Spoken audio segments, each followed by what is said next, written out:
شریکہ جس کو پنجاب میں کہتے ہیں شریکہ، یہ سارا حسد کی بنا پر ہے. پوری سوسائٹی متاثر ہے اس سے.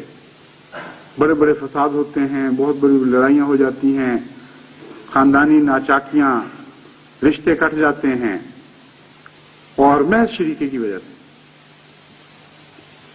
اور اس شریکے کو بجائے اس کے کہ ہمارے معاشرے میں برا سمجھا جائے، فخر کا مجھے بنا لیا گیا ہے.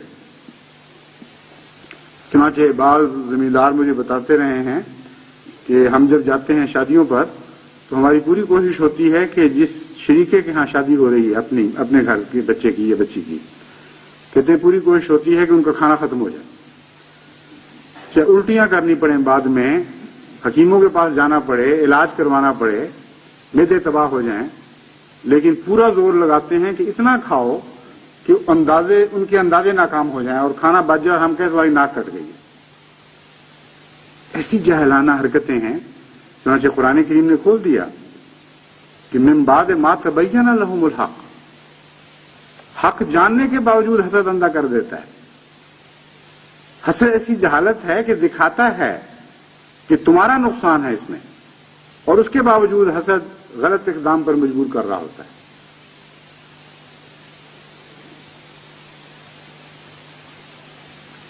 بعض دفعہ حسد ایسے حیرت انگیز لباس پہن کر آتا ہے کہ عام نظر اس کو محسوس بھی نہیں کر سکتی.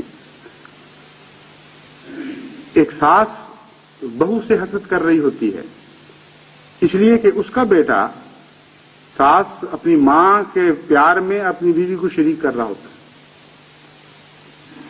اب بظاہر تو کوئی وجہ نہیں، ماں کا پیار اور نوعیت کا ہے، اس کی پاکیزگی اور چیز ہے، اس کی مثال ہی کوئی نہیں، اور بیوی کا پیار بالکل اور نوعیت کا ہے. لیکن حسد جب زور مارتا ہے تو ان دونوں پیاروں کو آپس میں مقابلہ کروا دیتا ہے، اور ماں جلتی رہتی ہے کہ میری اس لڑکی کی طرف خاوند نے اتنی توجہ کی اور میں اب اس کی برائی دکھاتی ہوں اس کو، اور خود اپنا نقصان کرتی ہے، اپنے گھر کا ماحول تباہ کر لیتی ہے، اپنے بیٹے کے لیے، اپنی بہو کے لیے دکھ کا مجھے بن جاتی ہے. اور بیویاں جب جلتی ہیں ماؤں سے، یعنی اپنی ساسوں سے، تو خاوند کے کان بھرتی رہتی ہیں، ان کے دلوں میں ماں کے خلاف جذبے پیدا کرنے کی کوشش کرتی ہیں. تو حسد ہر جگہ کاٹنے والا کام کرتا ہے. من شر النفاثات فی العقد کے بعد رکھا ہے اس کو من شر حاسد اذا حسد. ان کا آپس میں گہرا تعلق ہے.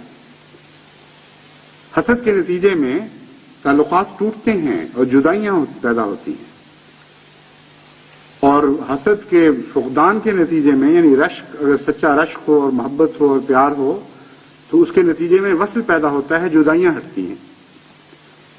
جتنے بھی معاشرے میں ہمارے باہمی تعلقات میں جدائیاں پیدا کرنے والے جذبات ہیں یا جو جدائیاں پیدا کرنے والی حرکات ہیں، ان کے پیچھے آپ کو بسا اوقات حسد کام کرتا ہوا دکھائی دے گا.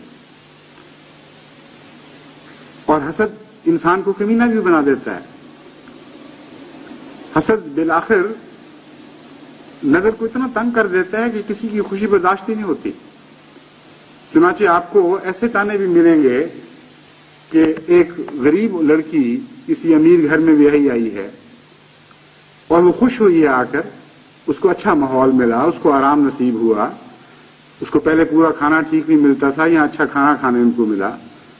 اب یہ بات ساس کو بھی تکلیف دے رہی ہے، نندوں کو بھی تکلیف دے رہی ہے کہ اس کی کیا حیثیت تھی. یہ تو ساس کہتی ہے میرے بیٹے کی وجہ سے کھا رہی ہے نا، اور نندے کہتی ہیں ہمارے بھائی کی وجہ سے کھا رہی ہے نا. تو جب تک وہ اس کا بدلہ نہ اتار لیں، جب تک اس خوشی کو دکھ میں تبدیل نہ کر دیں، ان کو چین نہیں آتا. بعض دفعہ تعریف کے بہانے بات کرتی ہیں کہ بڑی اچھی صحت ہو گئی ہے، بڑی موٹی ہو گئی ہے، اس کے کپڑے تنگ ہو گئے ہیں. دوسرا کہے گا کہ ہاں کھانا جو بھائی جو خیال رکھتا ہے، کھانا کھاتا کھلاتا پلاتا ہے، پہلے کہاں اس کو نصیب تھی یہ باتیں. اب وہ جو کچھ بیچاری کا کھایا پیا ہے اس کو زہر میں بدل دیتے ہیں. تو حسد اچھی چیز کو پکڑتا ہے اور اس کو گندی چیزوں میں تبدیل کرتا چلا جاتا ہے. اس کے مقابل پر محبت، سچی انسانی ہمدردی جو اللہ تعالیٰ سے پیار کے نتیجے میں، خدا کے تقوی کے نتیجے میں پیدا ہوتی ہے، وہ بری چیزوں پر ہاتھ ڈالتی ہے اور ان کو اچھی چیزوں میں تبدیل کرنا شروع کر دیتی ہے.